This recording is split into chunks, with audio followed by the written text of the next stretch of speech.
신명기 32장 48절에서 52절 말씀입니다.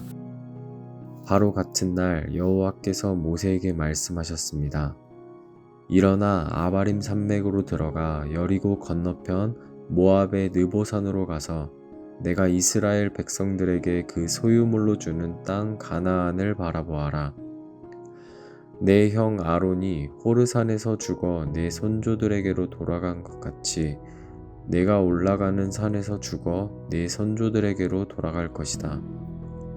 이는 너희가 신 광야의 무리바 가데스 물가에서 이스라엘 백성들이 보는 앞에서 내게 신의를 저버렸고 너희가 이스라엘 백성들 가운데 내 거룩함을 나타내지 않았기 때문이다.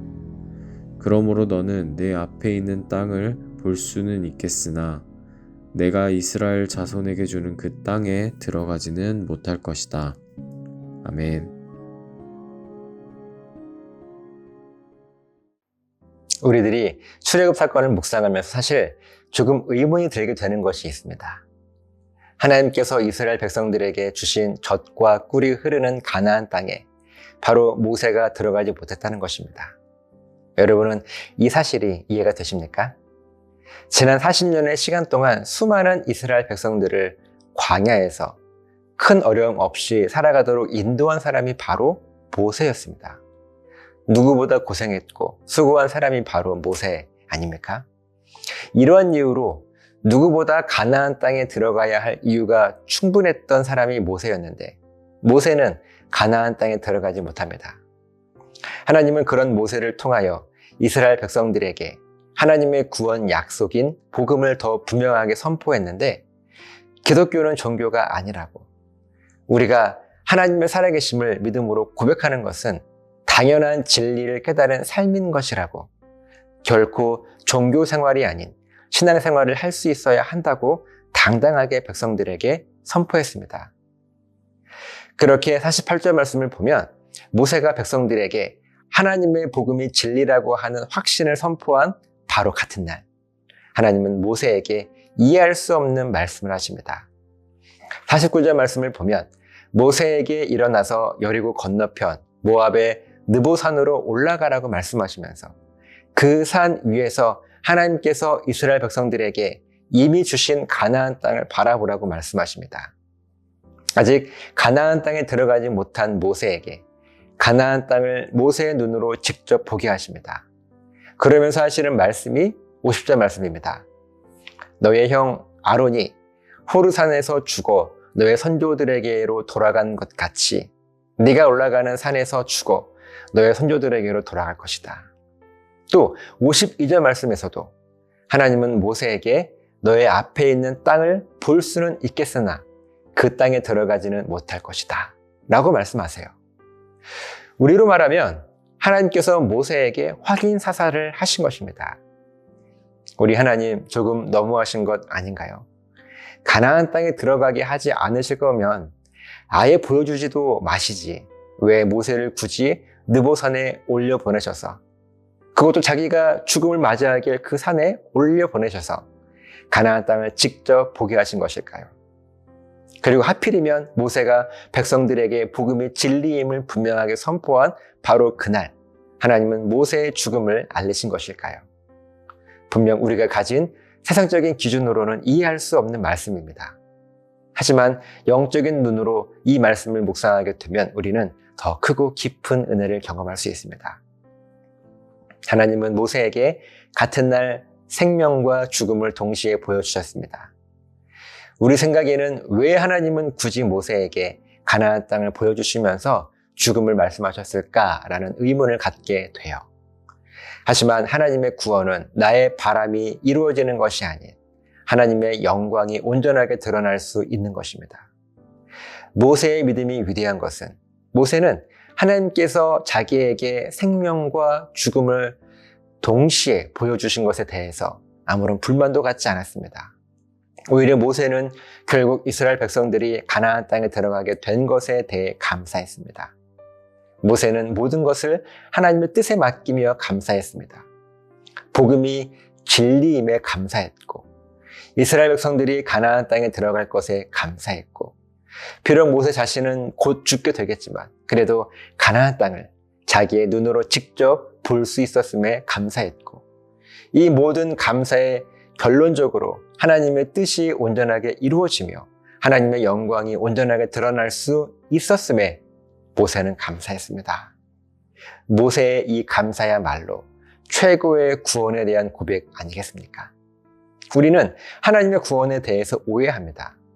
우리가 지금 겪고 있는 죽음의 문제들이 해결되어지는 것만이 구원이라고 오해해요.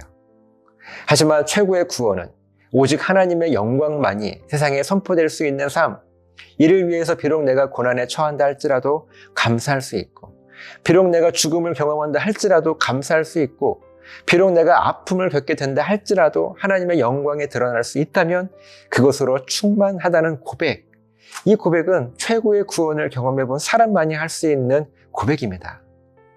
저와 여러분들의 고백이 하나님께서 주시는 최고의 고백을 경험한 하나님께서 온전하게 기뻐하시는 고백이 될 수 있게 되시기를 예수님의 이름으로 간절하게 부탁드립니다. 기도하시겠습니다. 살아계신 하나님, 최고의 구원을 경험할 수 있도록 우리의 믿음을 지켜주셔서 내 뜻과 생각이 이루어지는 것이 아닌 하나님의 영광이 온전하게 선포되어지는 삶, 그 최고의 구원을 마음껏 누리게 할 수 있도록 우리를 지켜주셔서 감사드리며 예수님 이름으로 기도합니다. 아멘.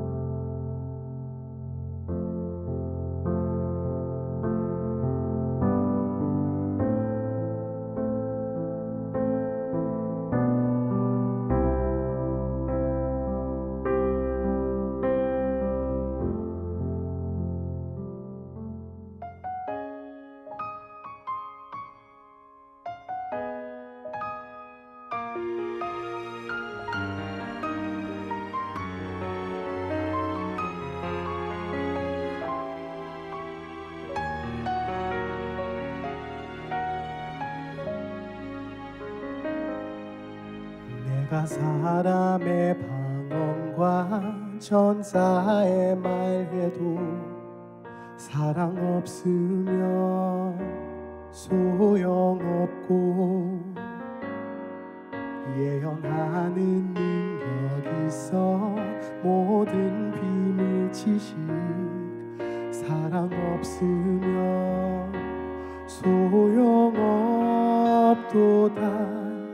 내가 내게 있는 모든 것으로 구제하고 또 내 몸 불사르게 내줄지라도 내게 사랑 없으면 아무것도 아니요.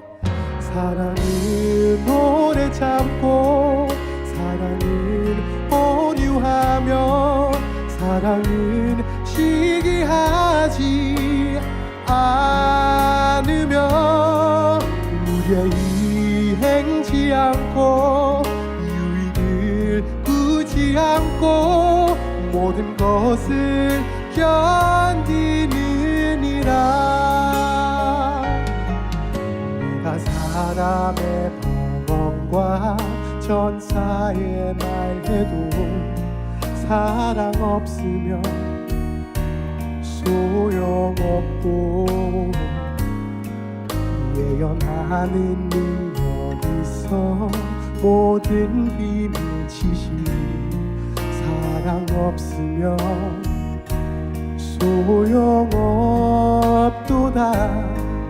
내가 내게 있는 모든 것으로 구제하고 또 내 몸 불사르게 내줄지라도 내게 사랑 없으면 아무것도 아니요.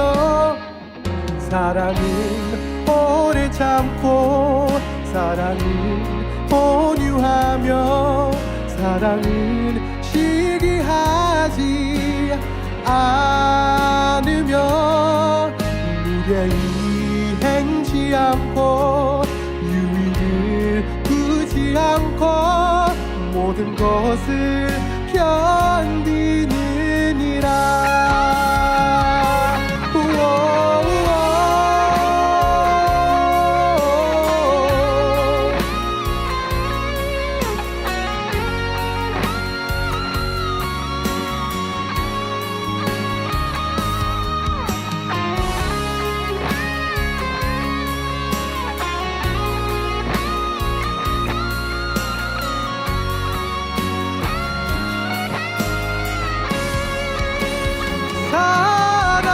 사랑은 오래 참고 사랑은 온유하며 사랑은 시기하지 않으며 무례히 행치 않고 유익을 두지 않고 모든 것을 견디느니라.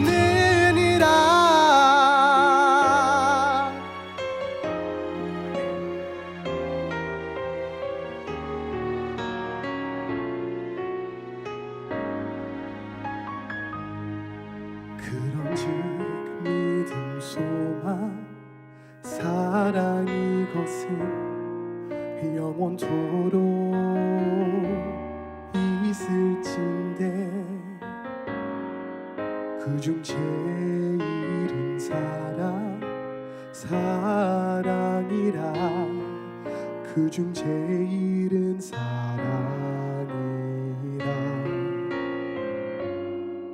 그중 제일은 사랑